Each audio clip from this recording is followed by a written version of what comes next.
volunteer for Hawks Aloft. Hawks Aloft was founded in 1994 and works to conserve indigenous wild birds and their habitats through avian research, conservation education, raptor rescue, and cooperation with other organizations. This is an amazing organization to work with. I'd like to introduce you to just a few of the many volunteers involved in our core areas of education, research, and rescue, and tell you about some exciting plans we have for the future. I'll introduce you to some of our avian ambassadors too, starting with Idaho, who came to us from, well, Idaho. She suffered feather damage, leaving her flightless, and leading her to a new life of education in the classroom. Idaho's is a tale of true volunteerism, as 3 of our volunteers made the multi-day drive on their own dime to the Teton Raptor Center in Jackson, Wyoming to retrieve her. We currently have 70 volunteers conducting rescues, field surveys, housing birds, assisting with education programs, entering data, taking beautiful pictures, making quilts, designing and building flight mews. It's an impressive amount of work, all done for the love of birds. And it's this volunteer spirit that has allowed Hawks Aloft to survive and thrive for so long. Not only is it important, it's a privilege. I think that every human should do some sort of part in helping with the environment and helping with the wildlife. It's so fulfilling at such a personal level that I can't even explain how gratifying it is.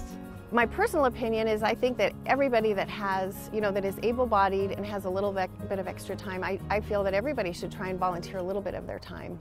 We need to give back because we all share the community, and my volunteer work I've done for Hawks Aloft is a way for me to give back to an organization that does a lot for our community and for our country, this part of our country. It's never enough funding to just do it all with paid staff, so the volunteers are critical to our success. I've always thought that you need to give back to society in one way or another, and so it's just kind of what I do. It's just what I do. What better way to express the dedication of our volunteers? We have a single staff member who coordinates our education programs throughout New Mexico. She is assisted by volunteers who help with classroom programs, public outreach, and care of our education birds. She works with our birds to make them excellent ambassadors, able to keep calm amid the excitement of kids from age 6 to 96. One of the birds our educators work with is Sunny. Sunny is a prairie falcon who is found far from any road by hikers in the Oregon mountains near Las Cruces. Part of one wing was nearly ripped off and hanging by a thread. They bundled him up in a backpack and hiked him back to a local veterinarian. You look over at the kids and they're all like leaning forward, looking to see what's going to come out of the box. And as soon as our birds come out of the box, their eyes just light up and they get so big. Their eyes they just can't blink. They're just staring in awe at these birds. It's not just bringing the birds in that we do during the education.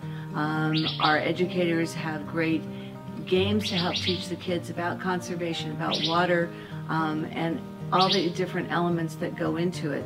The idea that you can take children that may have never been exposed to the outdoors. They may have never seen an owl in person. They may have never seen a red-tailed hawk in person.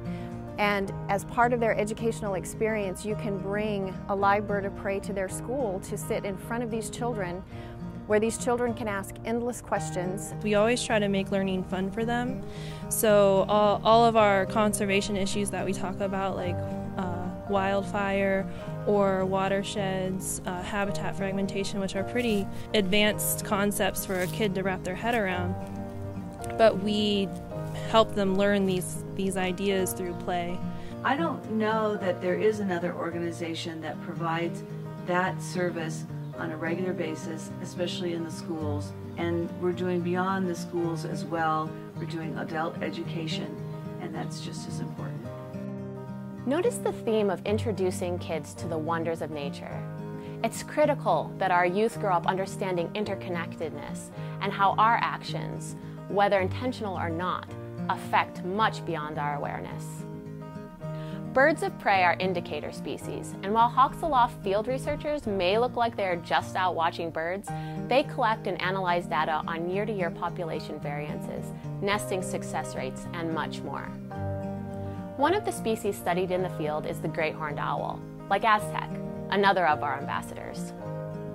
She came to us several years ago after being hit by a car in Aztec, New Mexico, and has wowed thousands of children in the classroom since then. Citizen science has become quite important, and a number of organizations have realized the power of citizen science. Hawks Aloft is an organization that's on the forefront of raptor conservation in New Mexico. We're creating a body of science that can be related to things like climate change or variations in the weather from year to year, or modifications to the habitat in the bosque. Some of the members that were involved back then thought it would be a good idea if we would start a research project of our own. And so we started the raptor surveys of the Rio Grande and Estancia Valley.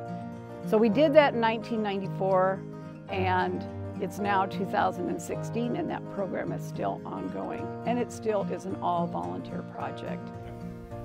Rescuing injured raptors is an essential part of who we are. We run a 24-hour hotline that activates a network of volunteers ready to drive anywhere in the state on a moment's notice. We work with individuals and other organizations to provide emergency triage, medical services, rehabilitation, and even permanent care for our rescued birds.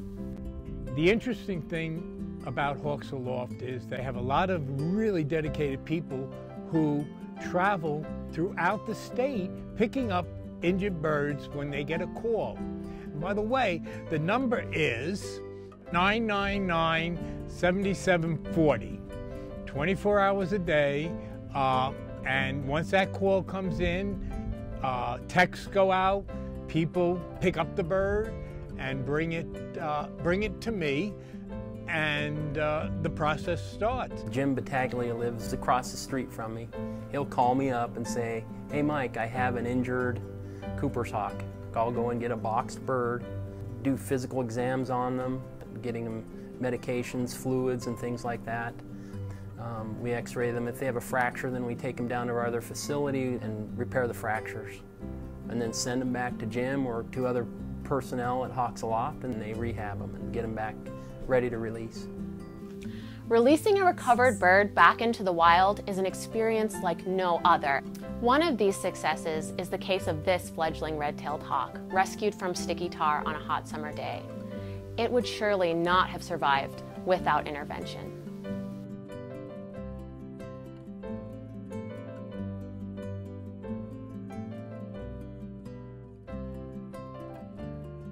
How do you suppose all this is funded?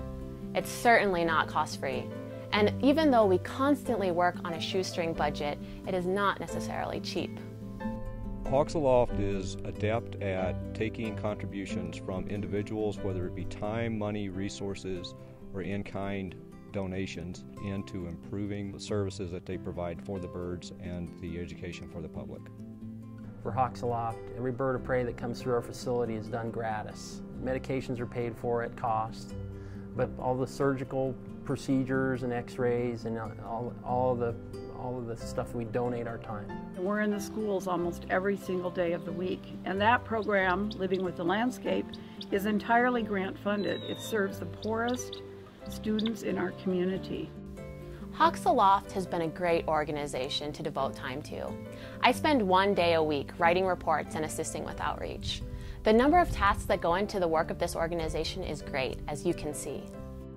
I coordinate and plan all the education programs we do. I organize the raptor handling classes for all of our volunteers. Serving on the board of Hawks Aloft, I get to provide hopefully some expertise that I can bring to the table from a business perspective, organizational perspective, and do some campaigning to try to obtain donations and funding. I house birds at my house for the educational program. In the spring and summer months, I do nest monitoring. I work outreach booths. We've erected mews. We've dismantled mews with the help of my husband. We've gone on several rescues of birds of prey. I've worked on the quilts. I facilitated 2 different workshops. I take care of it until it's hopefully releasable. I basically do all the payroll, all the bills, invoicing, overseeing all the government contracts, keeping track of all the donations, educational programs with Julia. I carry the rescue phone and I respond to rescues, or I'm coordinating rescues. I do sit on the board of directors and have sat on the board for a number of years. Policy decisions, some business decisions related to the operation of Hawks Aloft. Foster kestrels, either young ones that had fallen out of the nest or had been taken or maybe injured and need a little time. I've worked on the raffle quilt for a number of years. I've worked in the booth. Bird surveys and participate in the lake route on the Almendares Ranch. I back up the FASC on any of the other survey routes. I help with the raffle quilt. We house a couple of kestrels, and we have since '97. We all got mostly 20 years on that. A route that came available for checking these hawk nests along the Rio Grande Bosque, and so I volunteered for that. I've been doing that for either 4 or 5 years. If you need an article written, I can do that. If you need somebody to clean up bird poop, I can do that. If you need somebody to handle a bird and work with training a bird, I love to do that. Well, we have a never-ending demand for volunteers and things for volunteers to do. Hawks Aloft has for the last 20+ years performed all this work and much more at outreach programs, schools, fairs, corporate meetings, and sponsored events. Now, with the guidance and diverse expertise of our board of directors, we are embarking on a bold new plan to bring many of our widespread resources into a single location called the New Mexico Center for Birds of Prey. Our vision is to provide access for people to learn about indigenous bird species, conservation issues, and our research and education programs. That center will enable us to provide even better service and better care for the birds and services to the communities around us. And we know that when we bring people together and they collaborate, it brings out the best. And then instead of working with individuals, you're working with the benefits and the energy of a team. What I think the facility would do for the community and science is it brings everything together. We're in one location and it gives more opportunity for people to come and visit the birds. The New Mexico Center for Birds of Prey will be an exciting educational environment, and we invite you to help transform this vision into reality. Please consider a donation to our building fund. There are opportunities for you and your family too, and I encourage you to contact us at the number to the right or by email. Let's learn and have fun together as Hawks Aloft provides another 20 years of service.